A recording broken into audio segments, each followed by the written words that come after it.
আল্লাহ রাব্বুল আলামিন রমজানের রোজাটা ফরজ করেছেন এই কারণে, অন্য কোনো কারণে নয়। রাব্বুল আলামিন মানুষকে সৃষ্টি করেছেন ইবাদত করার জন্য। তার আগে সূরা ৩-এর ভিতরে আল্লাহ পাক বলছেন, লাকাদ খালাকনাল ইনসানা ফি আহসানি তাকওয়িম।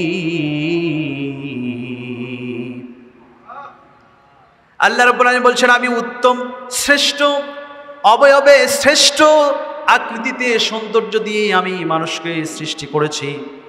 আমি ভালো করেই জানি আমার এই মানুষটার কোনটাতে মঙ্গল, কোনটাতে খারাপ, কোনটাতে সে ভালো থাকবে, সুন্দর থাকবে, সুস্থ থাকবে, তার চেহারাটা সুন্দর থাকবে, তার চরিত্রটা সুন্দর থাকবে। কে ভালো জানেন?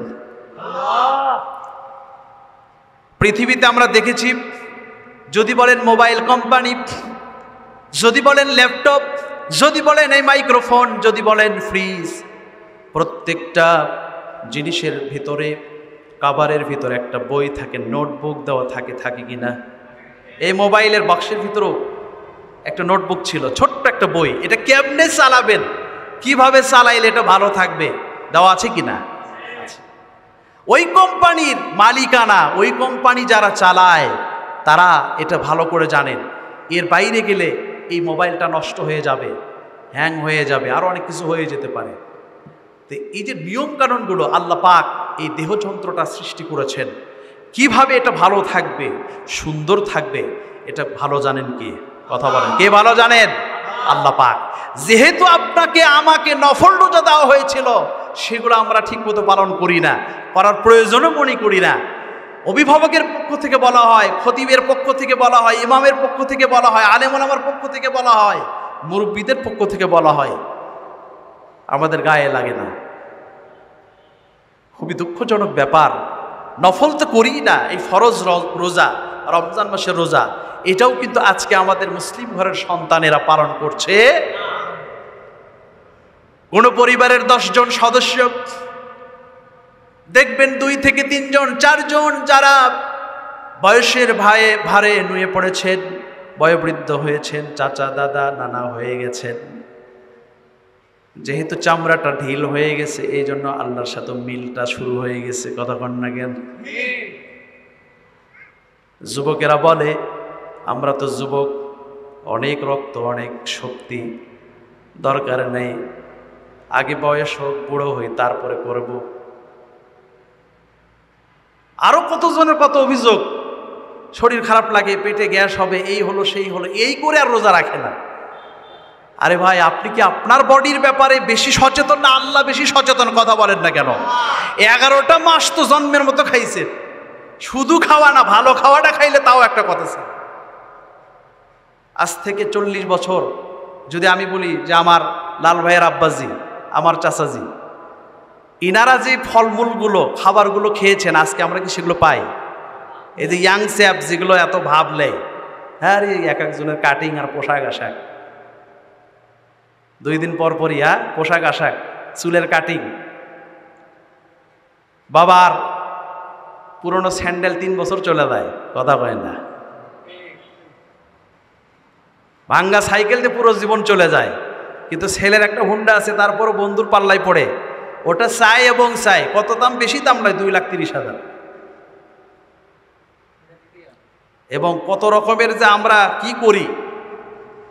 কিন্তু রোজা পালন করলে যে আপনি সুস্থ থাকবেন, ভালো থাকবেন, আপনার যৌবনটা ঠিক ধরে রাখতে পারবেন, আপনার বয়সটা আপনি অল্প বয়সের ভিতরে বেঁধে রাখতে পারবেন। যেরকম করে ছবিটা আমরা বেঁধে রাখি, আপনি বেঁধে রাখতে পারবেন, এটা আপনি কখনো মনে করছেন না। আজকে রোজার উপরে গবেষণা করে, রোজাটা এ পর্যন্ত গবেষণা করে প্রায় 28টি রোগ থেকে মুক্তি পাওয়া যায়। কেউ যদি না বুঝেও রোজা রাখে, তারপরেও শুধু যদি রোজা রাখে, তাহলে সে শরীরগত দিক থেকে, স্বাস্থ্যগত দিক থেকে, দুনিয়ার দিক থেকে 28টা রোগ থেকে সে মুক্তি পেয়ে যাবে।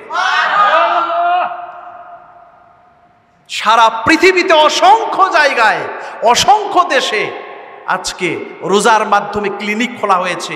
সেখানে জাস্ট টেস্ট করা হয়, কি সমস্যা, এই জায়গায় ব্যথা, টেস্ট করা হলো, করার পর রিপোর্টটা আসলো, কোনো ওষুধ লেখা হয় না, বলে যে আপনি 3 দিন রোজা রাখবেন। সুবহানাল্লাহ বলবেন না।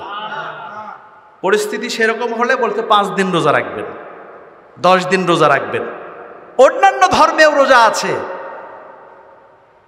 তারা হয়তো বা এই দুপুরবেলা বা 12টার দিকে বা অন্য সময় হয়তো একটু দেখবেন যে সামান্য কিছু খায়, চিরা মুড়ি খায়, ভারী খাবার খায় না, ওটাকে তারা রোজা বলে, উপোস বলে। কিন্তু তারপরেও তারা রোজা রাখে, এতে করে দেখা যায় যে তাদের শরীরটা ভালো থাকে। কারণ শরীরের ভিতরে, আমি একটু আগে বললাম, আমার পূর্বপুরুষ যারা আজ থেকে 50 বছর আগে ভালো পেয়ারা খেয়েছে, ভালো কলা খেয়েছে, ভালো মাছ খেয়েছে, ভালো ডিম খেয়েছে, আজকে আপনি কোনটা খাবেন? সব কিছুর মধ্যে ভেজাল। কথা বলে ঠিক কিনা? প্রত্যেকটা জিনিসের মধ্যে ভেজাল। এই ভেজালগুলো আপনি বারবার খাচ্ছেন, খাওয়ার কারণে আপনার শরীরটা একেবারেই অকেজো হয়ে যাচ্ছে, যার কারণে দেখা যায় প্রত্যেকটা কলকবজা বডির ভিতরে আপনার যত রকমের কলকবজা আছে সব জায়গায় রোগাক্রান্ত হয়ে গেছে। যার কারণে দেখবেন এখন গড় আয়ুটা চলে এসেছে 60 থেকে 65 পর্যন্ত। অথচ কিছুদিন আগেও আমি এরকমও দেখেছি, আমার দাদা, নিজের দাদাকে আমি দেখেছি 114 বছর বয়সে মারা গেছে। 114, আর আমরা সেখান থেকে অর্ধেকে চলে আসছি। আরো কিছুদিন পরে দেখবে যে এমন অবস্থা আমি নিজে দেখেছি, আমার 39 বয়স চলছে, অথচ আমার অর্ধেক বছর বয়স তাদের ডায়াবেটিস হয়ে গেছে আজ থেকে 5 বছর আগে। 18 বছর, 20 বছর, 25 বছর ডায়াবেটিস, কঠিন অবস্থা, চোখে দেখে না। আর এখনকার ছোট ছোট বাচ্চা দেখবে যে 1 2 পরে চশমা, কথা কয় না। কথা কয় না কেন? এগুলো আল্লাহর গজব, আল্লাহর পক্ষ থেকে গজব। এগুলো হবেই, কারণ হচ্ছে সন্তান হবার পরে তার মায়ের বুকের দুধ পান করায় না। কথা বলে ঠিক কিনা? কিন্তু সন্তানের যে 12:30 বেজে যাচ্ছে ওই দিকে নজর নেই। আল্লাহর বিধানের উপরে যারা আঘাত করবে, আল্লাহর বিধানকে যারা ছুঁড়ে ফেলে দেবে, তাদের উপরে আযাব, গজব, পতন আসবে, এটাই স্বাভাবিক। কথা বলেন।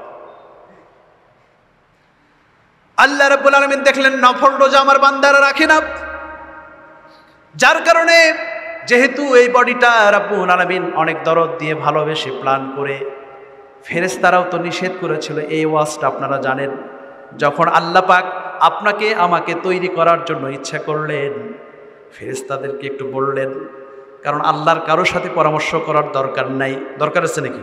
তিনি মানুষ তৈরি করবেন না নবী তৈরি করবেন, সেটা তার ব্যাপার। ফেরেশতার সাথে পরামর্শ দরকার আছে?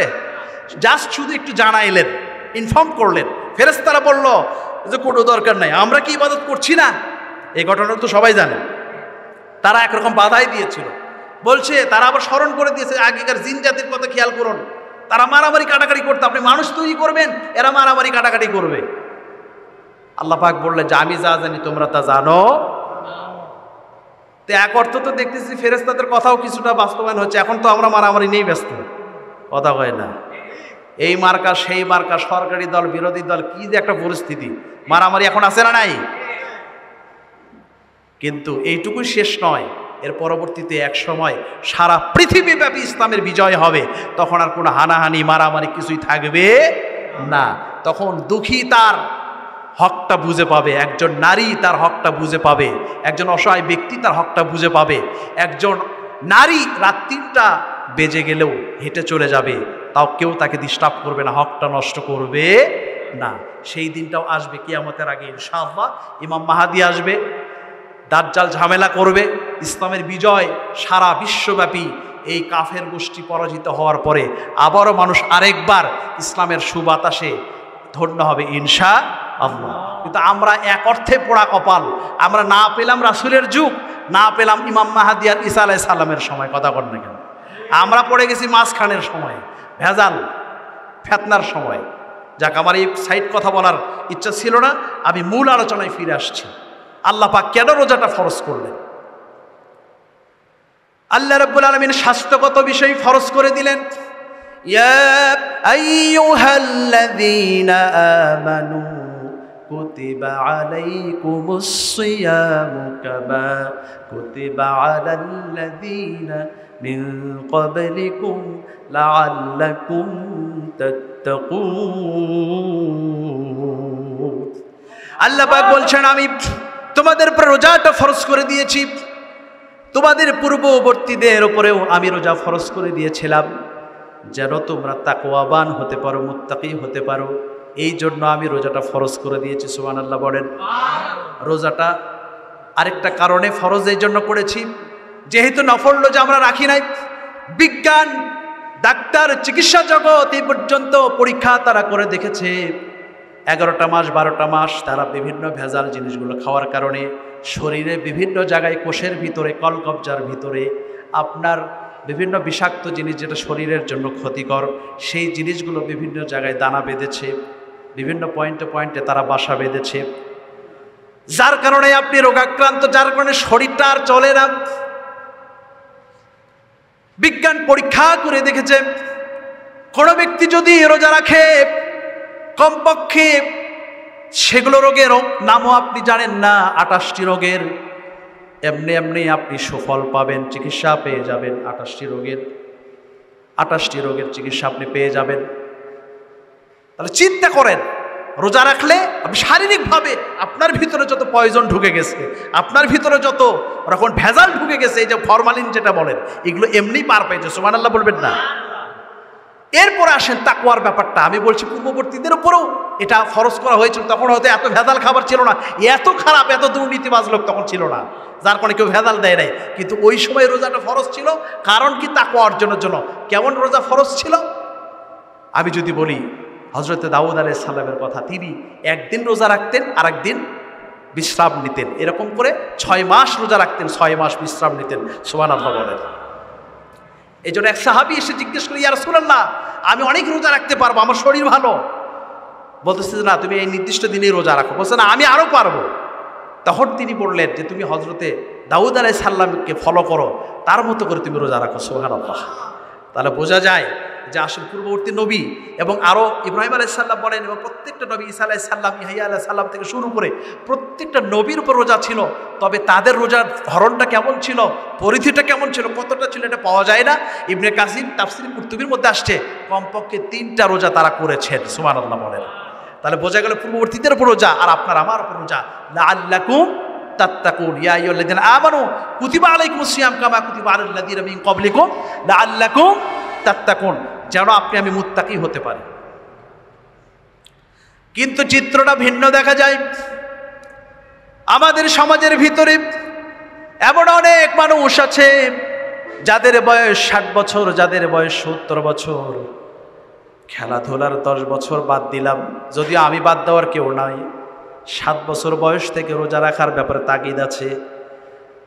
হাদিস ঘাটলে দেখা যায় 7 বছরের নিচেও কিছু কিছু শিশু সন্তান রাসূলের সাহাবায়ে কেরামের সময়ে ছিল, তারা বর্ণনা করছেন আমাদের শিশুরা খেলাধুলা করতো, এতটাই শিশু ছিল, তাদেরকে আমরা রোজা রাখাতাম, খেলনা দিতাম, যখনই তারা কান্নাকাটি করতো খেলনা দিতাম।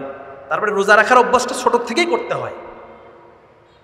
তারপরও আমি 10 বছরের কথা বাদ দিলাম, খেলাধুলার বছর বাদ দিলাম, যেই মানুষটির বয়স 70 বছর, যেই মানুষটি 60 বছর, যেই মানুষটি 50 বছর, আমি দেখলাম যদি 50 বছরের কথাই যদি ধরি, 10 বছর বাদ দিলে 40 বছর তিনি রোজা পেয়েছেন। পান কিনা, কথা কন না কেন? তিনি রোজা পান নাই? 50 বছরই পাইছেন, 10 বছর ছেলেবেলা খেলাধুলা, রোজা রাখে নাই, তাহলে 40 বছর তিনি রোজা রাখছেন কিনা? কিন্তু এই মানুষটিকে আমরা যখন বিচার বিবেচনা করি, পর্যালোচনা করি, তখন দেখা যায় যে এই মানুষটা তাকওয়াবান হয় নাই, মুত্তাকি হয় নাই। এই মানুষটাই চাউলের ভিতরে ভেজাল দিছে, কথা কয় না। এই মানুষটাই বনের জমি বুঝে দেয় নাই, এই মানুষটার মা বৃদ্ধাশ্রমে, এই মানুষটার স্ত্রী প্রতিনিয়ত জুলুমের শিকার, নির্যাতনের শিকার, কথা বলেন না কেন? তাহলে বলেন, এই যে 50 বছর বলেন, 60 বছর বলেন, 70 বছর বলেন, চামড়াটা ঢিল হয়ে গেছে, আর কয়দিনই বা বাঁচবে, চলে যাওয়ার সময়, নাতিপুতি হয়ে গেছে। কিন্তু দেখা গেল 70টা রোজা পেয়েছেন, কেউ 60টা রমজান পেয়েছেন, কেউ 50টা রমজান পেয়েছেন। রোজাটা আল্লাহ পাক দিলেন মুত্তাকি হওয়ার জন্য, তাকওয়া অর্জন করার জন্য। কিন্তু এই মানুষের দিকে যখনই তাকায়, দাড়ি পাকা, চুল পাকা, দাড়িতে মেহেন্দি দেওয়া, নামাজও পড়েছেন, হজও করে আসছেন, কিন্তু এই মানুষটা মুত্তাকি না, এই মানুষটার তাকওয়া নাই। ওই যে দুনিয়ার ভেজাল এই মানুষের ভিতরে। এমন অনেক আছে যারা এরকম আছে, তো আছে আলহামদুলিল্লাহ ভালো। অনেক মুরব্বী মানুষ আছে না, 1 ওয়াক্ত নামাজও পড়ে না, কথা বলেন না কেন? 1 ওয়াক্ত নামাজ পড়ে না, চায়ের দোকানে এই জায়গায় সেই জায়গায় গোয়েন্দাগিরি, কার কোন জায়গায় কুলু লাগাই দিবে, কার কোন জায়গায় থেকে কুলু লাগাই দিয়ে 10,000 20,000 টাকা খাবে। এরকম লোক আছে না নাই? এই লোকগুলো এই কাজগুলো প্রতিনিয়ত করে দেয়। বয়স হয়ে গেছে কিন্তু দেখবেন সে রোজা হয়তো বা রাখতেছে চাপে পড়ে, নামাজ কালাম পড়ে না, রোজা রাখে, অথবা অনেকে রাখেই না। সব মিলে আপনাকে রোজাটা টাকা অর্জন করতে হবে। সেটা কেমনে অর্জন হবে? কিছু কিছু সিমটম আছে, এখানে চিহ্ন আছে। রোজা রাখা অবস্থায় এই যে 12 ঘন্টা 13 ঘন্টা 14 ঘন্টা, আমাদের জন্য আলহামদুলিল্লাহ অনেক দেশে আছে 22 ঘন্টা রোজা, কথা বলবে, অনেক দেশে 23 ঘন্টা রোজা আছে। 1 ঘন্টার জন্য সূর্য ওঠে আর সূর্য ডুবে যায়। ওই রকম রোজা বাংলাদেশে হলে কেমন হতো? আমার কথা বুঝেন নাই? ওই 23 ঘন্টা রোজা বাংলাদেশে হলে কেমন হতো? কয়জন রোজা রাত পাওয়া যেত?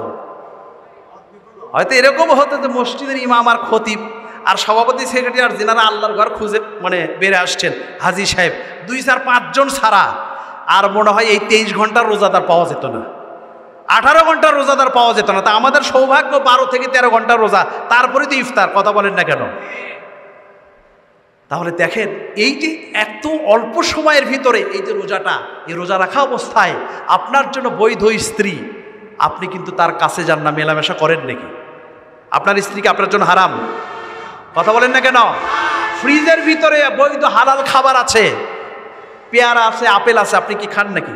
এখন আপনাকে দিলে খাবেন? খাবেন।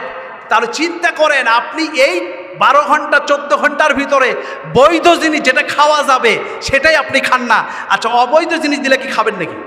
ধরেন একটা সিগারেট দিলাম, একটু মদ দিলাম, খাবেন? খাবেন? খাবেন না। তাহলে অবৈধর তো প্রশ্নই ওঠে না। বৈধ জিনিসই আমরা খাই না। কেন খাই না? কার ভয়ে খাই না? আমরা ইফতারি নিয়ে বসে থাকি, এখনো 1 থেকে 2 মিনিট 4 মিনিট সময় আছে, হ্যাঁ, এরপরও খাই না, যে না যদি কয়েক সেকেন্ড আগে খায় রোজাটা আমার নষ্ট হয়ে যাবে, কলিজা ফেটে যাচ্ছে, তারপর আমরা খাই না। তাহলে চিন্তা করেন, আপনার এত ক্ষুধা, এত তৃষ্ণা, এরপরও আপনি খান না। কিন্তু ওই মানুষটি রোজা পার হয়ে যাওয়ার পরে সকালে, দুপুরে, রাতে 5 বার নাস্তা করতেছে, এরপরও সুদ খায়, কথা কয় না কেন? এরপরও ঘুষ খায়, এরপরও তার আরো চাই, আরো চাই। তাহলে বুঝতে হবে রোজাটা আপনাকে কত টেকনিক্যালি আপনাকে ভালো জিনিস, বৈধ জিনিস থেকে ফেরায় রাখতেছে। আপনি আল্লাহর ভয়ে, আল্লাহর নিষেধ আছে আপনি খাচ্ছেন না, বৈধ জিনিস, অবৈধর কথা বাদই দিলাম, হারামের কথা বাদই দিলাম, সেটাই খান না। তাহলে রোজাদার ব্যক্তিও যেন পরবর্তীতে এই ট্রেনিংটা ঠিক থাকে। কিন্তু আমাদের তো তা হয় না, আমাদের পরিস্থিতিটা খুবই খারাপ। সেটা কেমন? 1 মাস রোজা রাখার পরে যখনই ঈদের চাঁদ ওঠে, তখনই মাঠ কমিটি, মসজিদ কমিটি ঈদের মাঠের জন্য সাউন্ড সিস্টেম আর পায় না। মাঠ কমিটি চলে গিয়েছে, আমাদের মাঠের জন্য মাইক দরকার, কয় নাই, কে কয় ভাড়া হয়ে গেছে। কারা নিয়ে গেছে? কয় ইয়াং স্যাপ যেগুলো আছে, ঈদের চাঁদ উঠলে প্রত্যেকটা মহল্লায় মহল্লায় দেখবে সাউন্ড বক্স দিয়ে গান বাজাচ্ছে। তাহলে এই জাতিকে দেখলে বোঝার উপায় আছে যে এই জাতি যারা গান বাজাচ্ছে এরাই 1 মাস রোজা ছিল, কথা বলেন না কেন? তাহলে ব্যাপারটা কি দাঁড়াইলো?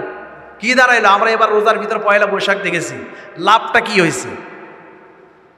অকাম কুকাম সবই হয়েছে, আবার তারাবি নামাজও পড়ছি আমরা।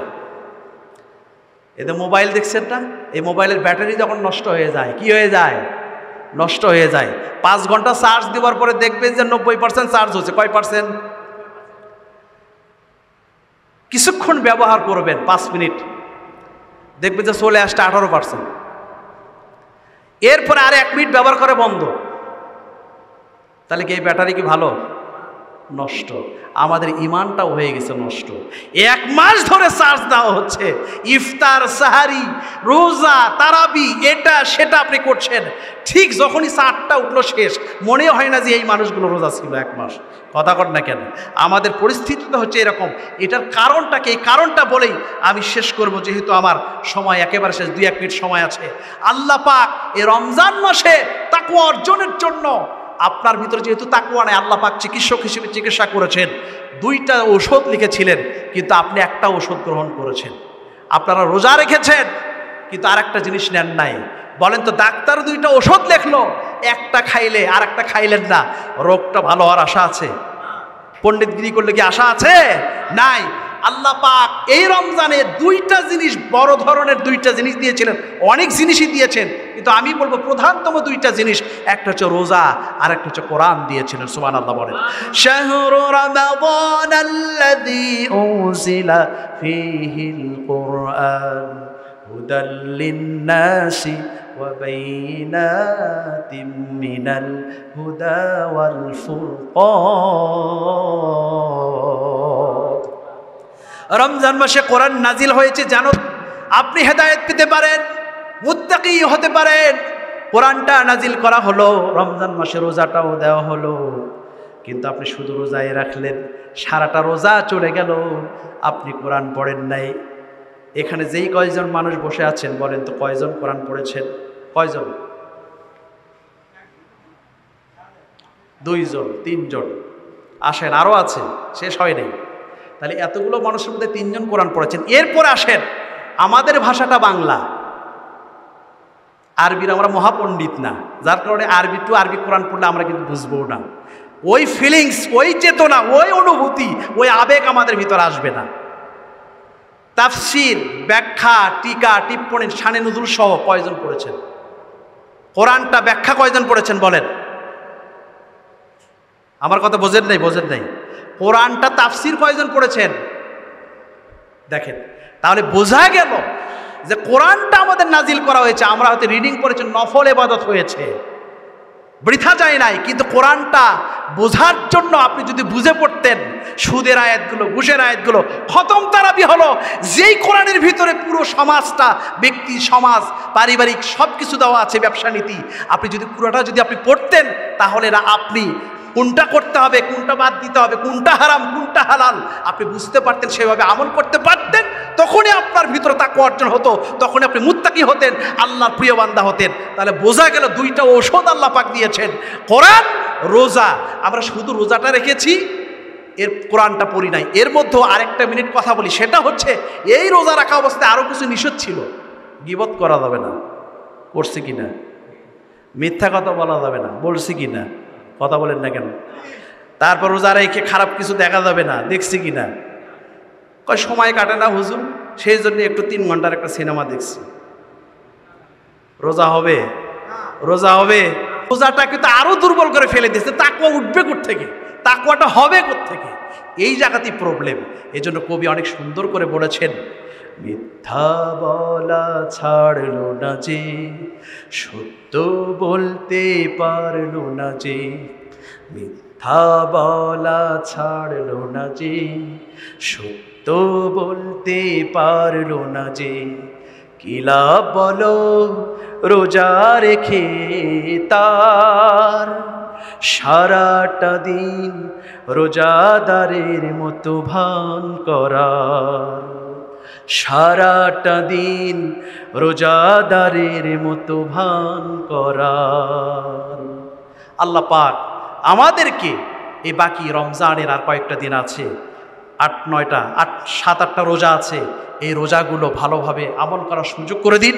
কোরআন নাজিলের মাস, কোরআন নাজিলের রাত, কদরের রাত, এই রাতগুলো যখন করে আল্লাহর কাছে কায়মন বাক্যে প্রার্থনা করে, ক্ষমা চেয়ে, শেষ রাতের সেহারি খাওয়ার সময় একটু 2 রাকাত 4 রাকাত নামাজ পড়ে আল্লাহর কাছে প্রার্থনা করে পূর্বের যাবতীয় অপরাধ গুনাহগুলো ক্ষমা চেয়ে নেওয়ার তৌফিক দান করুন। আল্লাহুম্মা আমিন। ওয়া আখিরু দাওয়ানা আনিল হামদুলিল্লাহি রাব্বিল আলামিন। আসসালামু আলাইকুম ওয়া রাহমাতুল্লাহি ওয়া বারাকাতুহু।